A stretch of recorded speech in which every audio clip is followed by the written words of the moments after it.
ఈరోజు రాష్ట్ర సమగ్ర శిక్ష ఉద్యోగుల నిర్వాహక సమ్మె రాష్ట్రంలో అన్ని జిల్లాల్లో ఈ సమ్మె నిర్వహిస్తున్నాం.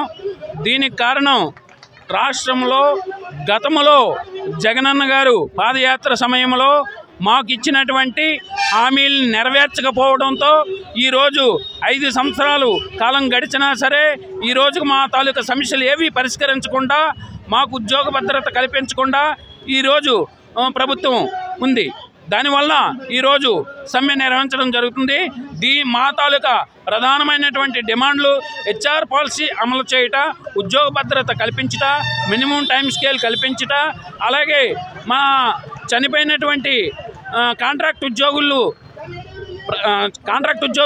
ప్లేస్లో కారుణ్య నియామకాలను చేపట్టట, అలాగే వారి కుటుంబాలను ఆదుకుంటూ ఎక్స్ గ్రేషియో ఇచ్చుట, అలాగే 60 సంవత్సరాల నుండి 62 సంవత్సరాలకి వయోపరిమితిని పెంచుట, అలాగే కాంట్రాక్ట్ ఎంప్లాయీస్కి మెటర్నిటీ లీవ్లు అనేవి ఆల్రెడీ ఉన్నాయి కాబట్టి వారికి చైల్డ్ కేర్ లీవ్లు కూడా వచ్చేలా మా తాలూకా ప్రధానమైన డిమాండ్లను ఈరోజు ఈ సమ్మె ద్వారా సీఎం గారికి విన్నవించుకుంటున్నాం.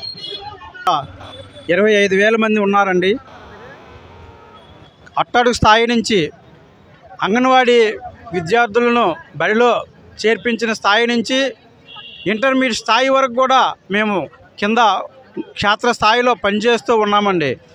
కరోనా మహమ్మారిని ఎదుర్కొంటూ కష్టాలు, బాధలు, శ్రమలు ఎదుర్కొంటూ కరోనా టైంలో చనిపోతున్న సమయంలో కూడా మేము వచ్చి నాడు నేడు పనులు అనేవి దిగ్విజయంగా మేము పూర్తి చేయడం జరిగిందండి. ఈ విద్యా వ్యవస్థ ఒక గాడిలో ఉన్నదంటే ఈ 25,000 మంది సమగ్ర శిక్ష ఉద్యోగులు పనిచేయడం వల్లే మన రాష్ట్ర వ్యాప్తంగా దేశంలోనే విద్యా వ్యవస్థ మన రాష్ట్రంలో ఒక గుర్తింపు తీసుకురావడం జరిగిందండి. అలాంటి పరిస్థితుల్లో ముఖ్యమంత్రి వర్యులు జగన్మోహన్ రెడ్డి గారు ప్రతిపక్ష నేతగా ఉండే టైంలో మేము అధికారంలో రాగానే మీకు రెగ్యులేట్ చేస్తాము, కాంట్రాక్ట్ బేస్డ్ ఉన్న వాళ్ళని రెగ్యులేట్ చేస్తాము, అవుట్సోర్సింగ్ ఉన్న వాళ్ళని కాంట్రాక్ట్ బేస్లో తీసుకుంటామని చెప్పి ఉన్నారు. అయినప్పుడు కూడా హామీలన్నీ కూడా నీటి మూటలుగా మారిపోయావండి.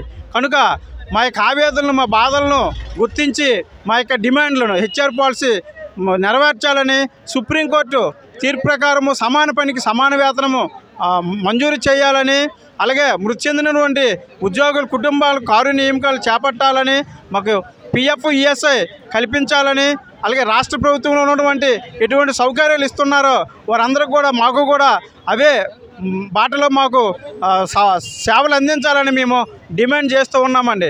అలాగే మాతో పాటు యూటీఎఫ్, ఏపీటీఎఫ్, అలాగే ఎస్టీఎఫ్, అలా మిగతాటువంటి టీచర్ల యూనియన్ అంతా రాష్ట్ర వ్యాప్తంగా కూడా మాకు మద్దతు తెలుపుతూ ఉన్నారు.